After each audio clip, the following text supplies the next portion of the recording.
welcome to the second installment of a series of videos that I'm doing all about and surrounding in response to Alain de Botton and John Armstrong's Art as Therapy. If you want to know more about what I'm doing with this series, I'll link you to the introduction above or below or wherever.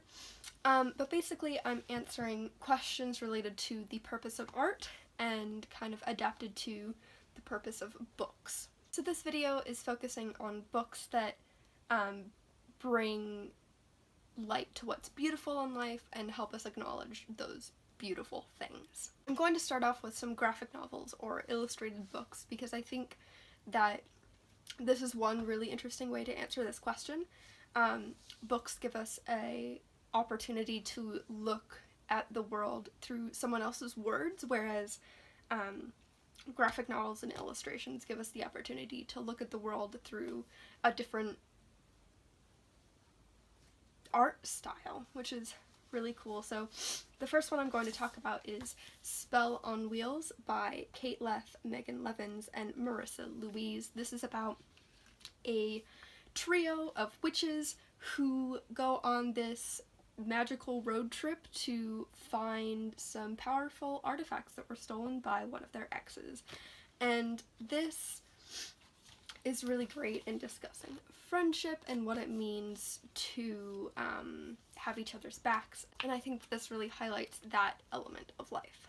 The next graphic novel I want to talk about is Power and Magic, the Queer Witch Comics Anthology. This one is particularly special because it is an anthology of comics, so you get to see different artists' interpretations and different styles of what it means to be in power, what it means to be, to take control of your own life, and yeah. And then the last one is an illustrated book, and that is The Invention of Hugo Cabret. This follows Hugo, who is an orphan and a clockmaker and a clock repairman, and his knack for creating and building things. So this book is set up so that almost half of it is done in these illustrations,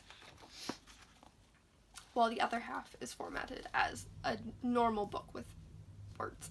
And I think that this one really highlights creativity. The last book I want to discuss is not a graphic novel, and it might be kind of odd to put as an answer to this question, but it is Reading Like a Writer, a guide for people who love books and for those who want to write them, by Francine Prose. I read this my senior year of high school. It was assigned to me in my creative writing class, and this opened my eyes to so many different ways of appreciating books. Books are kind of my main hobby, and reading is what fills my pastime when I'm not working or going to school or doing assignments for school. And so this really highlighted what it means to be an attentive reader and what it means to be an appreciative reader in terms of writing, which is really beautiful, and I think this is something that really changed the way that I read. So thank you for sticking around and watching this. I hope you watch the rest of the videos in this series. They'll be coming up every week or so, and I hope to see you in another video.